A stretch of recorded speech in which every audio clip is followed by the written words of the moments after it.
कोल्हापुरातील लक्ष्मीपुरीमधील इम्तियाज खाटीक यांच्या आईचं निधन झाल्यानंतर नातेवाईक जमले होते। त्यावेळी बेळगावमधील अशफाक साठी या तरुणानं खाटीक कुटुंबातील घरातून 12 तोळे वजनाचे 18 लाख रुपये किमतीचे दागिने चोरले होते।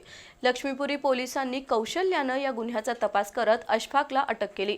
त्याबद्दल शहर पोलीस उपाधीक्षक प्रिया पाटील यांनी लक्ष्मीपुरी पोलिसांचं कौतुक केलं।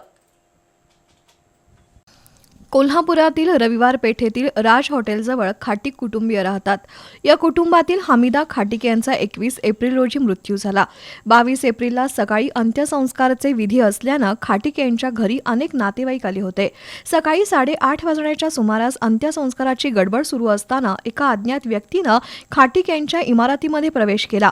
3ऱ्या मजल्यावरील इम्तियाज खाटीक यांच्या खोलीतील लाकडी कपाट फोडून सुमारे 12 तोळे वजनाचे सोन्याचे दागिने आणि काही चांदी वस्तू चोरल्या होत्या।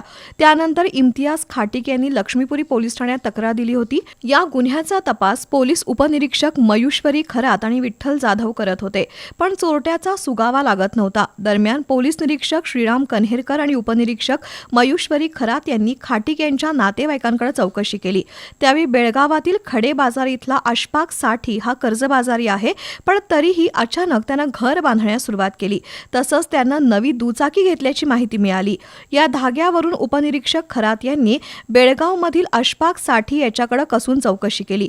पोलिसी खाक्या दाखवल्यानंतर अशफाकनं इम्तियाज खाटीक यांच्या घरातून 18 लाख रुपये किमतीचे दागिने चोरल्याचं कबूल केलं। त्याच्याकडून हे दागिने हस्तगत करण्यात आलेत। ही कारवाई हवालदार गजानन परीट, प्रीतम मिठारी, शशिकांत डोंगरे, कॉन्स्टेबल मंगेश माने, तानाजी दावणे, किशोर पवार, रोहित ठोंबरे यांच्या पथकानं केली। शहर पोलीस उपाधीक्षक प्रिया पाटील यांनी लक्ष्मीपुरी पोलिसांच्या कामगिरीचं कौतुक केलंय।